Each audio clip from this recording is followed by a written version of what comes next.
Via Positiva. Via Positiva. Via Positiva. Prijazen pozdrav! Medtem, ko smo skupina radijskih sodelavcev z velikim številom poslušalcev in prijateljev Radia Ognjišče na tradicionalnih radijskih počitnicah letos na Sardiniji, ostajamo povezani tudi z vami, ki poslušate ta trenutek naš glas. V naslednji uri boste izvedeli morda kaj novega ali pa boste vsaj osvežili kakšno zanimivost ali posebnost Italije in seveda tudi otoka Sardinije s 3 sogovorniki. Najprej pa nekaj osnovnih dejstev. Sardinija je drugi največji sredozemski otok z bogato in dolgo preteklostjo, ki so ga že v prazgodovini naselili Sardi, je ena od 5 avtonomnih italijanskih dežel. Sardinci govorijo domorodno sardinščino, pa še nekaj drugih manjšinskih jezikov, ki so zakonsko priznani in imajo enak položaj kot uradna italijanščina. Kljub temu pa je sardinščina, čeprav kot rečeno vitalna, v sardsko govoreče skupnosti po UNESCO-vih kriterijih uvrščena med ogrožene jezike. Značilnost Sardinije je skoraj nepretrgano področje nizkega zračnega tlaka, ki povzroča stalne vetrove maestrala. In nekoliko ta veter umili pripeko sonca poleti. V tem tednu, ko smo mi na Sardiniji na počitnicah, kažejo temperature blizu 30 stopinjam, nekaj manj ali več, morje jih ima pa 10 manj, torej 20. V želji približati Sardinijo smo za vtis o otoku vprašali pisateljico Matejo Gombac. Prijazno pozdravljeni. Kot mojstrico peresa, iskanja pravih besed, ste pravšnji tudi zato, da čim bolj realno, pa vendarle slikovito opišete Sardinijo. Otok, vi ga bojda obiščete skoraj vsako leto. Kako to? Torej, bom priznala, ko sem prvič šla na Sardinijo, mi je sedla v srce. To je čudovit otok. Čudovit otok z izjemno zgodovino, pestro, bojevito zgodovino. Italijani so taki mehki ljudje, Sardinci so trši, Italijani, moram priznati, ampak hkrati pa neskončno dobrosrčni ljudje. Prijazni, gostoljubni, mili. Jaz mislim, da več objemov, kot jih na Sardiniji sem dobila, mislim, da redko kje še. Tako rekoč neznanih ljudi.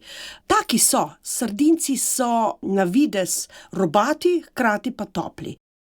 Poleg tega je pa tudi Sardinija izjemno lepa. Narava je prekrasna, gorata je, na sredi Sardinije so zelo visoke gore in skoraj lahko rečem težko prehodne z majhnimi, ozkimi cestami, medtem ko obala je pa pisana, bogata, ponuja marsikaj, seveda tudi bogato turistično ponudbo, kar se seveda najbolj pokaže poleti. Ima pa tudi 1000 in en skriti kotiček, špilj, samotnih plaž, peščenega obrežja, obalje krasne, skratka prekrasno je tam. Pisani so, to je prvo, torej imajo malo tudi tistega melosa španskega, kar nekaj časa so imeli španske zavojevalce, to se jim malo pozna, pa zelo zanimivo je, zelo veliko je muralov. Poslikav po zidovih. Sicer to o umetnosti boste še slišali in se boste še pogovarjali. Še vedno pa najdemo tudi v črno oblečene starejše gospe, tako kot je značilno tudi v bližnji Dalmaciji pa v Istri. Ko ste kulinariko posebej omenili, ne gre samo za morsko hrano. Kje pa? Glede na to, kaj je kmečka ponudba omogočila skozi stoletja, je veliko tudi ovčareje in svinjskega mesa poskrbljeno tako za mesojedce kot vegetarijance, kajti narava pa ne varčuje svojo razsipnostjo, soncem, z bogato zemljo, z vodami, zato je vsega, lahko rečemo, na Sardiniji, sočnih rdečih paradižnikov do živorumenih limon, agrumov različnih, skratka čudovito. In se znajo tudi posladkati, bi rekli, da znajo živeti?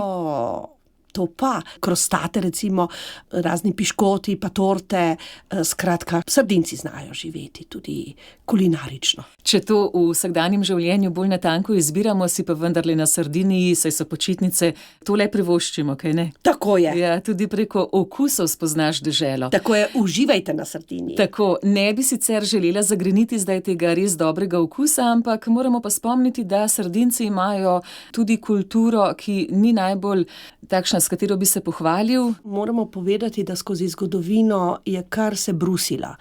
Tudi med posameznimi rodbinami je bilo tudi veliko sporov, veliko sovraštva in do tega je žal prihajalo skozi stoletja, tudi do kakšnih krvavih obračunavanj.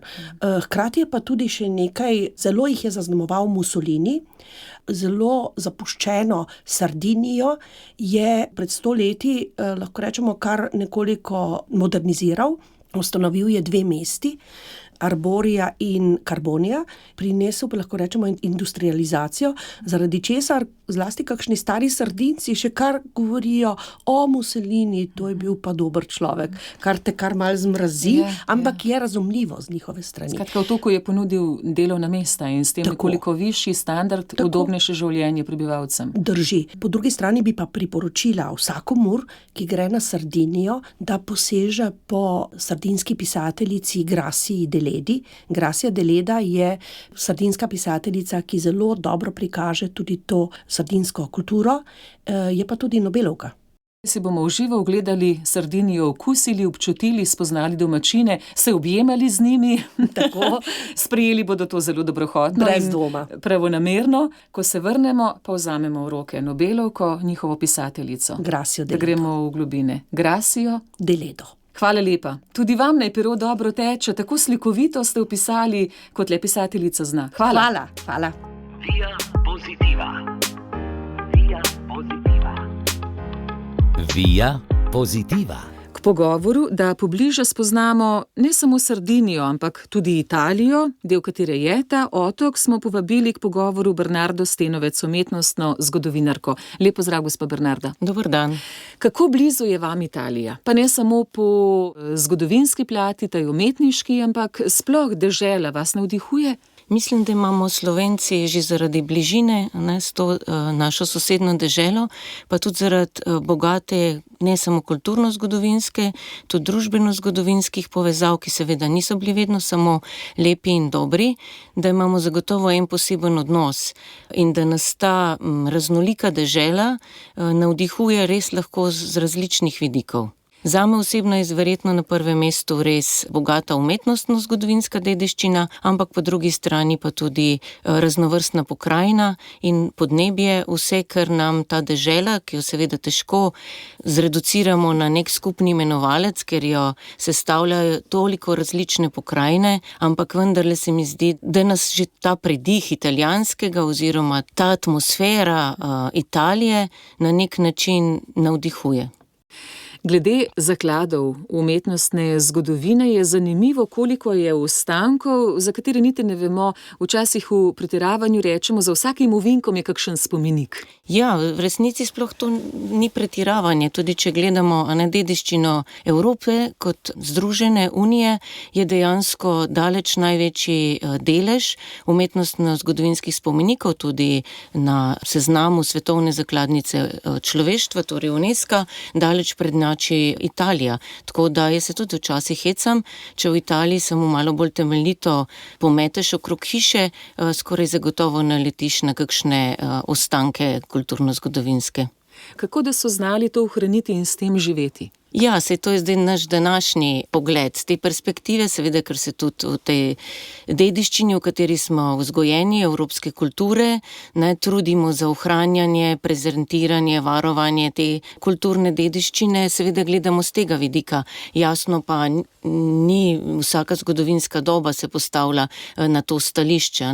Nekateri so še predantično dediščino ali pa potem rimsko dediščino kasneje razumeli bolj kot kamnolom, da lahko seveda elemente, ki so jih našli, do katerih jasno niso imeli takega odnosa, kot imamo danes mi, da so seveda to uporabljali kot drugogradnjo, ampak se mi zdi tudi to ena posebna zanimivost, kako je res ta kontinuiteta kljub raznolikim menjavam časov, političnim spremembam, tudi seveda precej krvavih obdobij zgodovine tega velikega polotoka, da nam pa vendarle govori o neki vztrajnosti, o nekem prenašanju te dediščine in seveda tudi o razumevanju in sprejemanju tega. Njihova zelo pomembna prepoznavnost v svetu. Ja, seveda, to je za njih en zelo pomemben del tudi z področja gospodarstva, to je izjemna turistična niša, ki jo lahko uporabijo, tako da je zagotovo ne samo z vidika raziskovanja te dediščine, ampak potem seveda tudi preko turistične ponudbe zelo široko, jasno, tukaj ima zagotovo posebno vlogo tudi romarski turizem, da Italijani to s pridom izkoriščajo. Kaj o Italiji ne vemo, pa je vendarle značilno za to deželo, pa bi lahko izpostavili? Je kakšno področje, je kakšen utrinek, zanimivost, ki bi ga lahko o Italiji podelili z našimi poslušalkami, poslušalci? Mogoče ni toliko kot zanimivost, ampak bolj kot ena drža ali pa perspektiva, s katero se mi zdi, da je vredno, da kadar potujemo v Italijo, da se postavimo na to stališče. Namreč, da tako kot sva se prej že pogovarjali, o tej bogati zgodovini, o raznolikosti pokrajin, da s tem zavedanjem vstopimo v to deželo in da potem tudi poskušamo res neobremenjeno, z eno odprtostjo prepustiti odkrivanju teh različnih plasti, da poskušamo tako mogoče skoraj kot eno palimpsestno branje, a ne vstopati ali v različne dele in seveda tudi različne zgodovinske dobe. To bogatstvo, ki je za nas res pred pragom, nam omogoča tak vstop, da lahko nekje smo pozorni na etruščansko dediščino, to mogoče pa je ena taka stvar, ki je v širši zavesti manj poznana, ker so potem Rimljani kasneje tako uspešno asimilirali to izjemno kulturo. Meni je to nekaj najbolj fascinantnega, vedno znova, kadar naletim na kakšen muzejček ali pa na kakšne ostanke in situ te kulture, se mi zdi, da je nekaj, ker ima res en svoj poseben značaj, pa ne gre za njihove grobnice, za njihov odnos do posmrtnega življenja, za njihovo arhitekturno inženirsko dediščino, ki so jo potem Rimljani tako uspešno prevzela.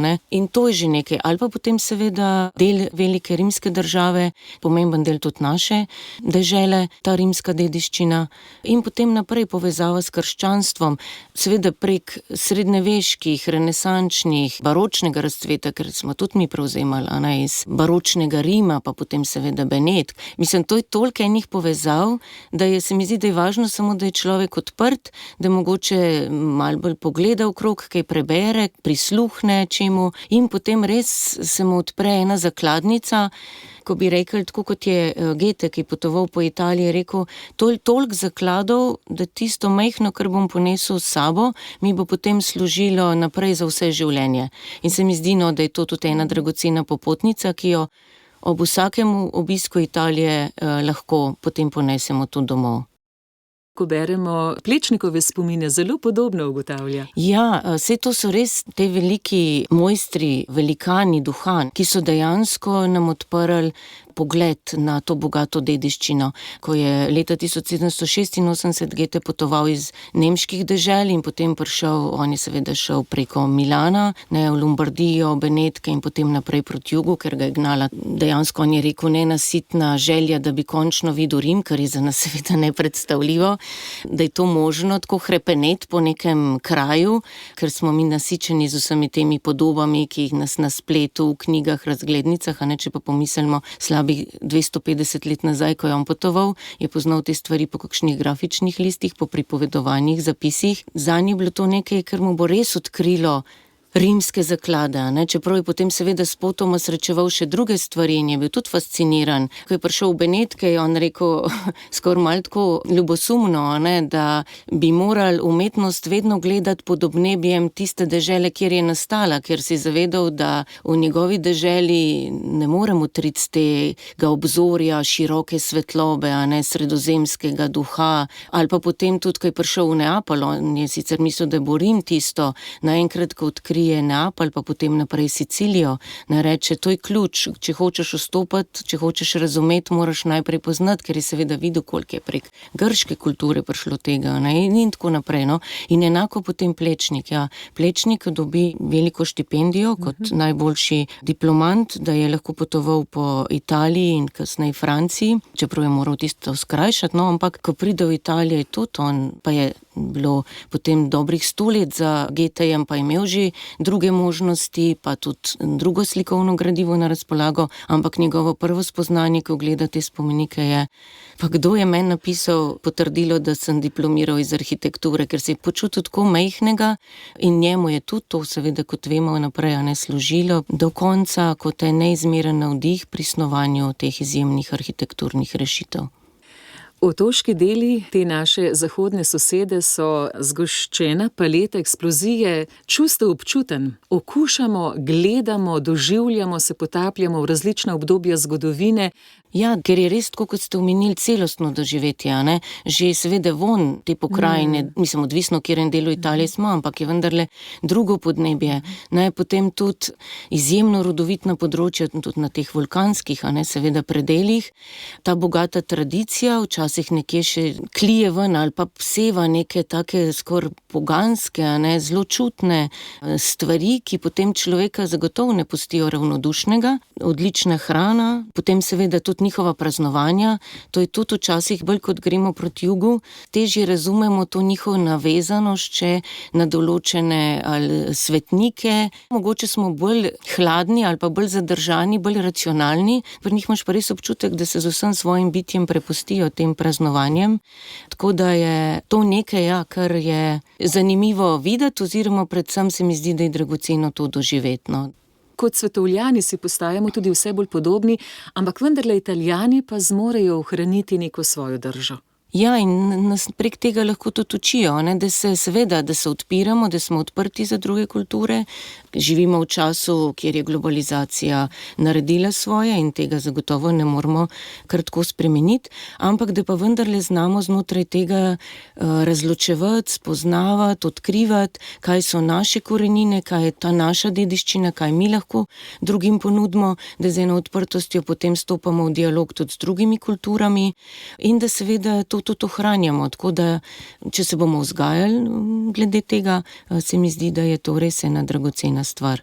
No, kar se tiče pa tega doživljanja, sem se zdaj spomnila še na eno tako značilno stvar, ki jo Italijani poznajo in v zadnjem desetletjih tudi raziskujejo. Znano je, da je francoski pisatelj Stendhal, ko je bil tudi v diplomatski službi v Toskani in je tudi stalno pisal dnevnik, da je bil tako prevzet nad količino izjemnih kulturnih, umetnostnih zakladov, da je potem dejansko v frančiškanski cerkvi Svetega križa enostavno zgubil zavest, kolapsiral. Kasneje napiše, da je množica vsega tega ga tako prevzela, zanj v tem ni ostalo nobenega prostora več in so kasneje to poimenovali Stendhalov sindrom. Meni se je vedno zdelo to, ne, malo tako hudomušno, da komentiramo, ko pridemo v Toskano, v Firence, a ne, pa le pazimo, da se ne bomo tako prepustili, ko hodimo po stopinjah zdaj teh velikih umetnikov, a ne, po tlaku, ne vem, kjer se je Dante sprehajal, Petrarka, Michelangelo in tako naprej. Potem sem pa pred kratkim brala eno knjigo, kjer je pa ena zdravnica, ki je dolga leta bila zaposlena na oddelku za prvo pomoč, ne, je pa potem dejansko raziskovala kar nekaj primerov stanj Stendhalovega sindroma, tako da očitno ni samo neka taka fama, ampak stvari vplivajo na nas, ali se tega zavedamo ali ne. Ne, da bi zdaj seveda to problematizirali pa delali neko, ne vem, kakšno bolezensko stanje, ampak seveda ljudje, tako kot utelešena bitja, s svojimi čustvi, svojimi duševnimi, duhovnimi zaznavami, ja, se nas stvari dotikajo, ne, velikokrat tudi na tej nezavedni ravni. Vse to je pa seveda vpeto tudi v njihovo glasbo. Ja, in potem seveda skozi stoletja, ne, raznolika, pa po pokrajinah raznolika glasbena dediščina, ta belkante, pa potem razcvet opere, ne, v različnih pokrajinah, ne vem, od neapeljske, potem seveda beneške, milanske. Še danes so to operne hiše, ki imajo posebno mesto znotraj klasične zakladnice oper, številni skladatelji, tako da je to tudi nekaj, kar nam ponuja še danes možnost za obiske kulturnega turizma z vidika koncertov. In se mi zdi, da je v zadnjem obdobju kar nekaj Slovencev, ki tudi obiskujejo različne kraje prav zaradi tovrstne ponudbe. Pokrajine so združene v Italijo, to je zelo mlada zgodovina. Ja, to se mi tudi zdi ena fascinantna stvar, kako je seveda oni živijo še vedno to svojo pokrajinsko pripadnost, ker zgodovina te dežele je zelo razgibana. Saj imamo v zavesti rimski imperij, ki je potem se široko razprostiral od Anglije do Severne Afrike, pa kam vse na vzhodu, ampak po drugi strani je pa bila politično gledano to dežela, ki je bila ločena na posamezne kraljevine, vojvodine, samostojne mestne državice, pravzaprav vse do sredine 19. stoletja. Še letam v 60. letih, ko je prišlo do združevanja Italije, pa potem po prvi in drugi svetovni vojni, ko se je seveda po drugi svetovni vojni taka podoba družbeno-politično vzpostavila, kot jo danes poznamo, Republika Italija, je zagotovo botrovala tej zavesti, da se še danes številni Toskanci ali pa Lombardci ali pa Benečani ali pa Sicilijanci seveda čutijo predvsem najprej kot to, in šele potem kot Italijani. In verjetno je tudi to nekaj, kar jim uspe ohranjati veliko bolj močno to njihovo prvinsko identiteto, to, kar je v njihovih genih, to, kar je v njihovi kulturni dediščini.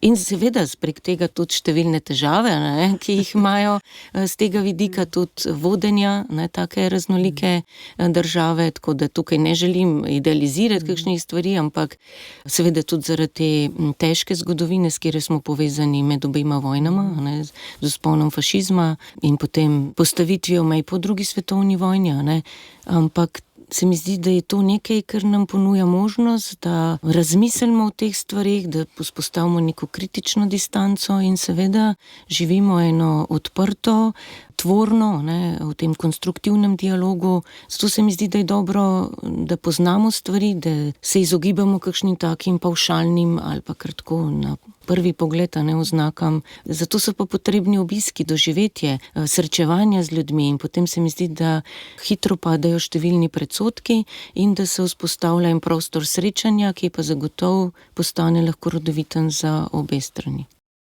Najlepša hvala, gospa Bernarda Stenovec, za popotnico. Zdaj bomo, upam, da z vsemi čuti še bolj doživeli kraj, kamor gremo, seveda po Italiji, ampak končni cilj je pa Sardinija. Bomo začutili tudi tega nekaj morskega vzdušja. Otočje je zagotovo, torej otok, svojevrsten, ima svoje posebnosti. Na Sardiniji ste vi že bili? Ali vas še čaka v prihodnje? Ne, Sardinija pa je še na seznamu, ampak kolikor sem brala in kolikor pač poznam kakšne potopise ali pa oddaje, tudi danes vidim, da je predvsem ta pohodniški turizem, da imajo zelo razvite, tudi kljub temu, da je otok zelo razgiban, da gre predvsem, večina je tega vzpetin, hribovitega dela, tudi kolesarske, potem seveda obala, ki nudi raznolike možnosti, ne samo sprostitve, ampak tudi športnih stvari, tako da mogoče je to tisto, da ni bila na vrhu mojega seznama želja, ampak vem, da tudi prek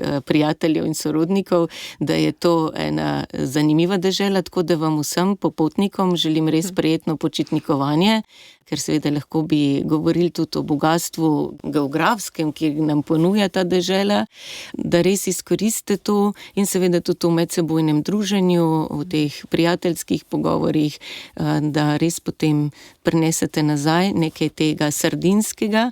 Konec koncev je, ko ste omenili prej, odkdaj je Italija združena, so pa izbrali prav Savojsko kraljevo hišo, ki je potem prevzela po združitvi Italije vodenje naše zahodne sosede.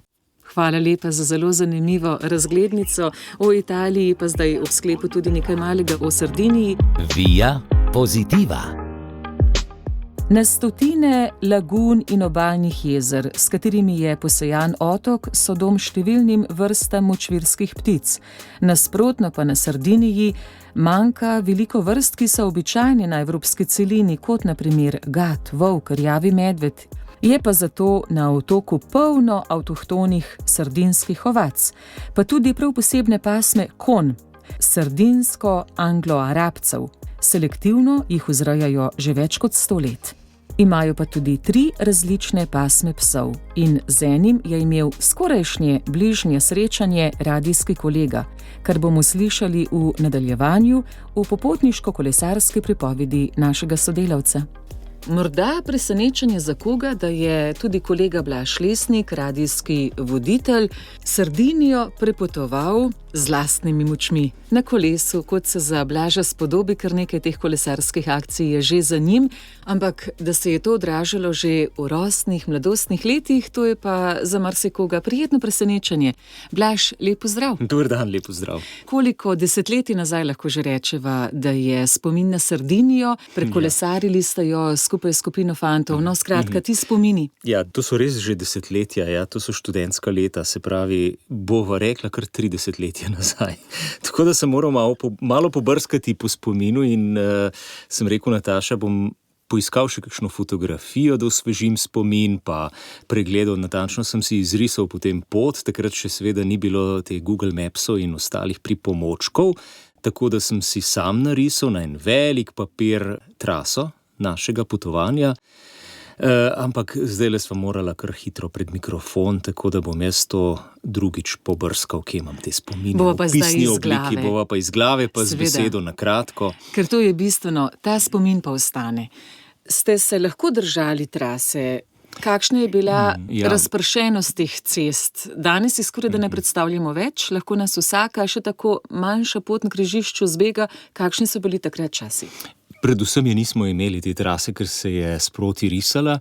Začeli smo seveda najprej s potovanjem do Trsta, to je bilo kar na kolesih, potem pa na vlak in z vlakom do Livorna, kar nekaj ur trajajoča plovba do Sardinije po noči, tako da smo prispeli v jutru. Prispeli v Olbio in potem že naredili prvih nekaj kilometrov in prenočili tako, kot se spodobi za prave študentske popotnike zunaj, na tisti mondeni plaži Costa Smeralda, kjer so dopustovali sami milijonarji, sami premožneži, petičneži, in če se prav spomnim, je prav tisto poletje tam okrog jadrala in bila zasidrana tudi princesa Diana, preden je tako tragično preminula.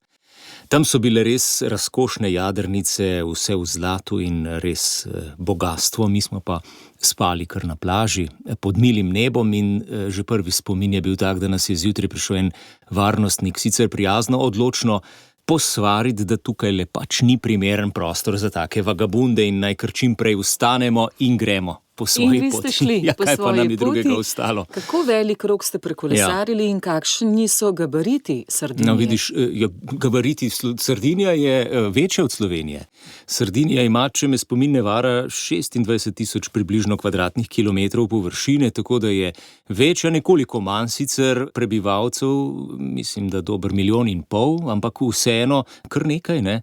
In je zelo zanimiv otok, ker je praktično svojstven tudi v geološkem in v smislu rastlinstva, živalstva. Je bil izoliran dolgo časa in zato na njem najdemo tudi danes še nekatere rastline in tudi živalske vrste, ki jih ni drugod.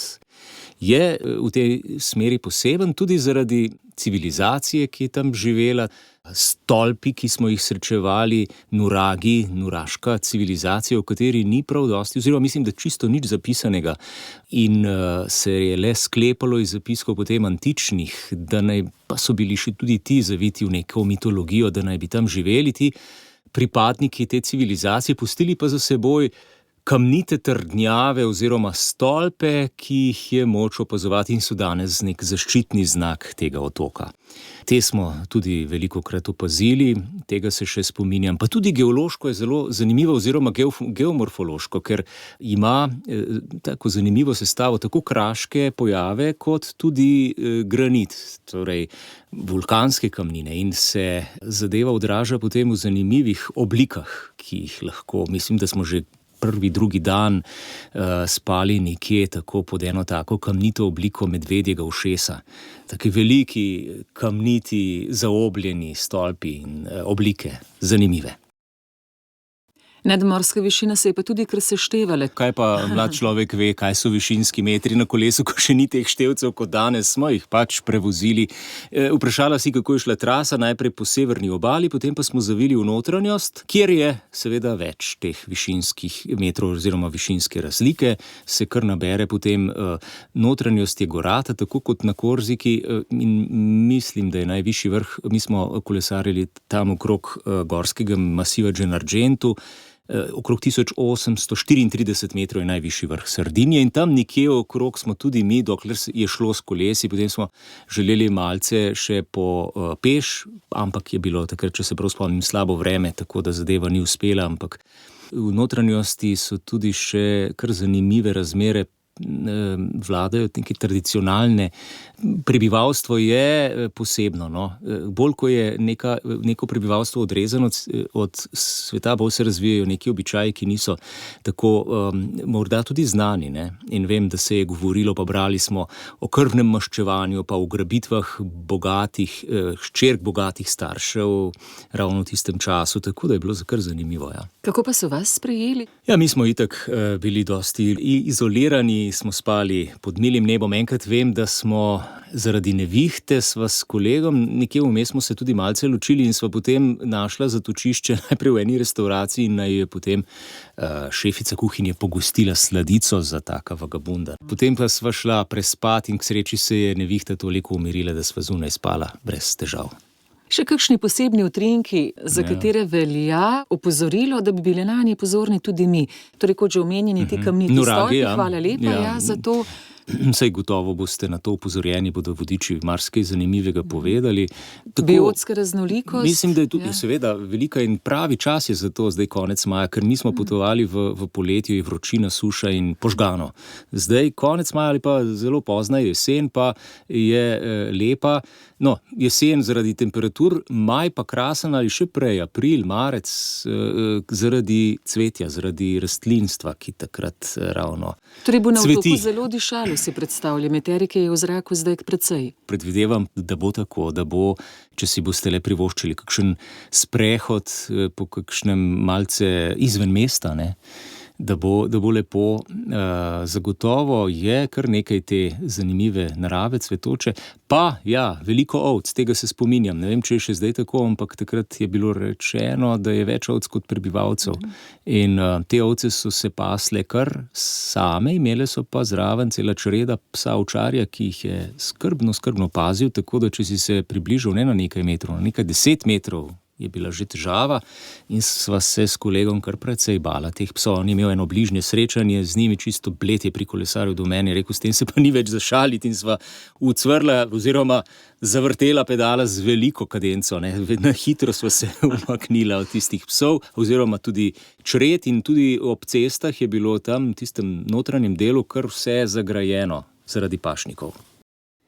Blaž, kaj pa kulinarika? Če tako mlad človek, lakota je precejšnja. Na kolesu sploh, študentski žep pa plitek, tako da se nismo šli kakšnih presežkov iskanja. Sardinske kulinarike bo vam veliko več prinešeno na krožnikih kot nam.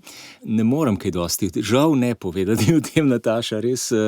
Kupovali smo tako v kakšnih trgovinah, si pripravljali sami, gorilnike smo imeli s seboj, ne, čisto študentsko. Na koncu vem, da smo se, mislim, da v Orvietu ustavili za zaključek in smo prespali pri eni starejši gospe, kar v stanovanju, v tistem starem meščanskem stanovanju, tam nam je nekaj postregla, ampak ne prav veliko se ne spominjam. Kako se pa do tega stika prišli? To je bil pa stik že od prej in sicer je potem kolegica, tudi geografinja, pri njej ostala še nekaj časa in je pri njej delala. Tako da sta nekako bili prej v stiku, pa se ne spomnim kako. Najlepša hvala za to zelo hitro spisano razglednico o tvojem kolesarskem popotovanju po Sardiniji. Z veseljem. Bi še kdaj ponovil? Bi šel ne v vročem poletju, ampak veliko prej z veseljem bi. Vem, da me je takrat tudi zelo nagovorilo to, da smo tako blizu Afrike, ker le mislim, da 250 km je od južnega dela Sardinije do afriške obale, do Tunizije, ne, in so tudi prometni znaki že, tako sem bil zelo fasciniran, ko sem videl v arabščini napise na prometnih znakih, ne. Pa tudi sardinščina sama je izredno zanimiva, ker je menda najbližji potomec latinščine, no, tako je naslednik latinskega jezika, je poseben sardinski jezik, ki ga govorijo morda v notranjosti še domačini. Nekaj posebnega, drugače se sliši, italijansko je čisto nekaj drugega. Kakšne besede je ostale v šestih prezahtevno? Ne, latinsko, iz latinščine bi mogoče kaj lahko izpeljal, ampak ne vem. Najlepša hvala zdaj. Siva piano, va voltano, to je pa italijansko. Kdor gre počasi, pride daleč. Va lontano. Naj bo, drage poslušalke, spoštovani poslušalci, tudi vaš ritem, počitniški ali povsem delovni, ravno pravšnji, in to vsem.